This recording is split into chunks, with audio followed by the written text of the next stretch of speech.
This is Michael Popok with a breaking legal AF hot take. The judgment of conviction of Steve Bannon has been affirmed by the 3-judge panel of the D.C. Court of Appeals. That means we are one step closer to Steve Bannon serving his 4 months that he was sentenced to for willfully refusing to comply with a select committee on the Jan 6 committee, select committee subpoena to give testimony and to provide documents for a person who was a podcaster and not a presidential advisor at the time that he was subpoenaed. What does it all mean? We got a new ruling led by a 3-judge panel written by Judge Garcia, new to the bench, but with a long history of having been an advocate at the United States Supreme Court and appointed by Joe Biden just a couple of years ago, but a shining star on the D.C. Court of Appeals. Could be in line one day for the United States Supreme Court. That Judge Garcia wrote the majority opinion in which he rejected completely Bannon's assertions that there needs to be, firstly, in order to find him guilty of willfully refusing to comply with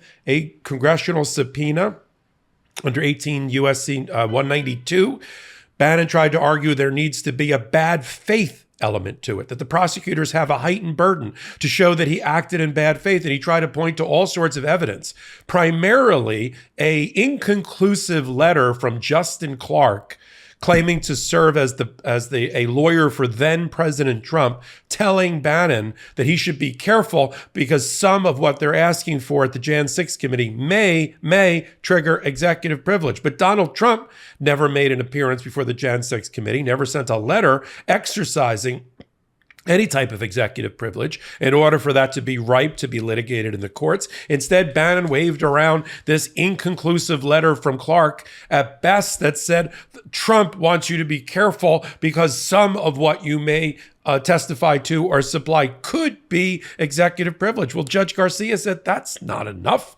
That doesn't give you, that doesn't show that you haven't technically violated, willfully violated a subpoena properly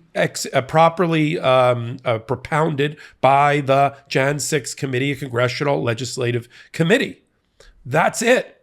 And they also declined the invitation by Bannon and ultimately by the trial judge, Judge Carl Nichols, who, while sentencing Bannon, told him if you take an appeal, which he now has and now has gotten the repeal rejected, or he's been on the wrong side of it, he will suspend the sentence of 4 months in jail to allow you to do the appeal, mainly because it was back in 2022, and you see how long it's taken us to get to an appellate decision.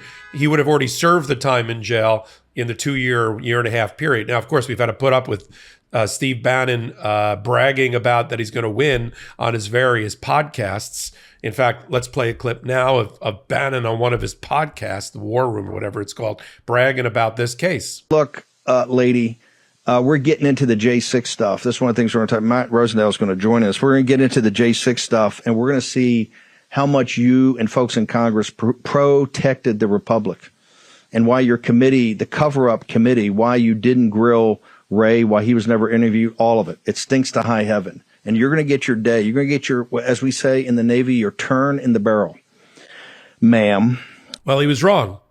He lost.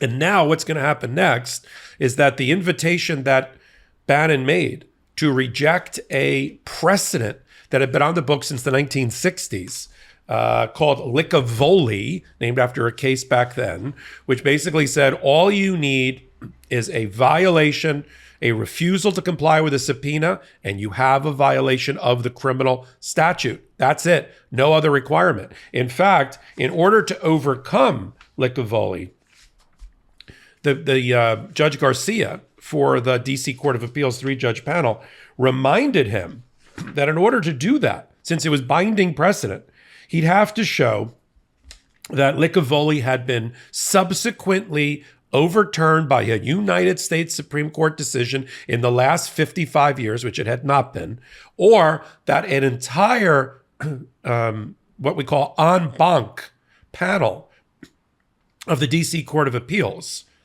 had ruled something subsequently that undermined Licavoli. Neither of those two things had happened, meaning that they, just like Judge Nichols, were bound by Licavoli to apply the law as it existed. We all, under the law, there's a fiction that we all know the law and need to follow the law. So Licavoli's been on the books for 55 years.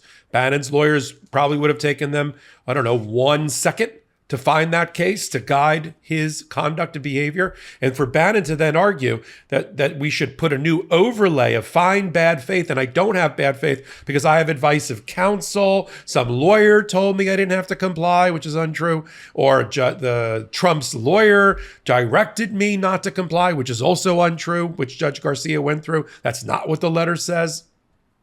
There really was no defense at all to Bannon not supplying documents and or testifying to the Jan 6 committee in response to those two subpoenas, which is why he has 2 criminal convictions against him now. What's going to happen next? That's really, I think, why people come to Legal AF. You know what happened. Now I tell you what's going to happen next. Have you heard that the flavored air category is quickly becoming the leading alternative to vaping and smoking? It's a whole new movement towards better habits, led by the sponsor of today's video, Fume. Fume is an award-winning flavored air device, and flavored air isn't like vaping. If vapor was compared to sticky soda, Fume cores are closer to herbal teas. Fume has lots of delicious flavors to choose from, like crisp mint and orange vanilla. With flavored air, you can satisfy your oral fixation through a passive diffusion system that utilizes no electronics, vapor, or combustion. Instead, Fume draws flavor to your mouth. Fume fills the void ditching a bad habit can leave. There's no vapor, and you can use it anywhere. There's no nicotine, and it's not addictive. The non-toxic flavors are a guilt-free alternative. Fume doesn't use any batteries, so you'll never need to charge it. The design is super sleek, it looks awesome, and you can truly feel the weighted, high-quality design. I mean, one of the fun things about Fume is that it's made to fidget with and calms anxiety with magnets, snaps, and clicks. Fume continuously invests in third-party studies to ensure the safety of their products. My favorite Fume flavor is the orange vanilla. It's just as delicious as it sounds. And look, if you're trying to kick your bad habit, I couldn't recommend Fume enough. Fume has served over 300,000 customers, and you can be the next success story. For a limited time, use my code LEGALAF to get a free gift with your Journey Pack. Head to tryfume.com. That's TRYFUM.com and use code LEGALAF or scan the QR code on the screen to get a free gift with your order today. What's going to happen next is that I assume that the lawyer handling the case for Bannon, David Schein was also the lawyer, you may remember, kind of a short little fellow who argued for Donald Trump at the impeachment hearing. There were 2 lawyers. One of them was a shorter guy. That guy is the guy that's representing Bannon. David Schein, I assume, will try to take ask for the full en banc panel of the Court of Appeals for the D.C. Circuit Court to hear this.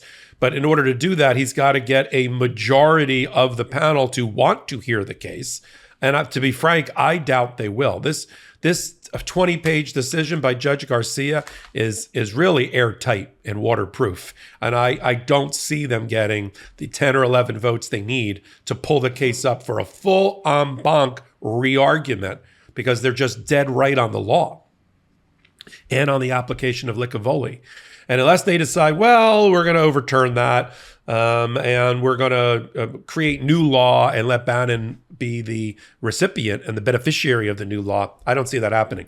Which means once the en banc reconsideration happens, rejection happens over the next, 60 days, 30 to 60 days, their last stop on the train for Bannon is to take an appeal to the United States Supreme Court. First stop on that train, Chief Justice Roberts, who sits over all things D.C. courts. He'll have to make a decision whether he, on his own, which he's allowed to do, as the circuit judge that sits over that circuit, or a reference to the full panel decides whether they're going to allow this application, this writ of certiorari, to change the law and to reject and to speak on at the Supreme Court level Licavoli. Now, look, we have a lack of confidence, I guess that's an understatement there, in this United States Supreme Court. It is likely that there is at least 4 votes and then 5 votes to reconsider the Licavoli decision and create new law about legislative subpoenas and people responding to them with this MAGA right-wing Supreme Court. I think it's 50-50 that they bring it up. So I just want to manage expectations, not blow smoke or sunshine. I think it's 50-50 that there's enough votes to establish new law and to add either bad faith into the requirement or to try to change the contours of the Licavoli precedent that was applied here in the D.C. Court of Appeals against Bannon. But I also think there's a good argument that that law has been on the books for 50 or 60 years, although Lord knows this Supreme Court has not had a problem ripping away a woman's right to choose as a constitutional fundamental right in 50 or 60 years. But I think when it comes to, the branches of government and the 3 branches, I could see an argument for the United States Supreme Court, even MAGA right wing, staying out of this. That's why I say it's a 50-50. But in the meantime, Bannon stays out. He's a free man. He doesn't start his sentence. At this rate, I don't think we're going to see this sentence really start until well after the election, when that issue would happen. And, and we always have the problem of if Donald Trump and the restoration of his presidency happens, he just pardons Bannon again. He pardoned him once. He would just pardon him again. He would never serve the 4 months. We all know that's what Bannon is banking on. I'm sure he's been told point blank by Trump that he will be pardoned. How do we prevent that? Follow the MeidasTouch Network, free subscribe, get them to 3 million, follow Legal AF, and vote come November 5, and make sure the right person, the re-election of Joe Biden, happens. And then all this stuff that I'm talking about now will just be conjectural and speculative, and we won't have to worry about it. We follow it all on Legal AF, our podcast at the intersection of law and politics. Join me and Karen Friedman Agnifilo on Wednesdays, me and my co-founder Ben Meiselas on Saturdays, and then on hot takes like this one, about every hour, right here on the MeidasTouch Network. So until my next hot take, until my next Legal AF, this is Michael Popok reporting. Heary, heary, Legal AF Law Breakdown is now in session. Go beyond the headlines and get a deep dive into the important legal concepts you need to know and we discuss every day on Legal AF.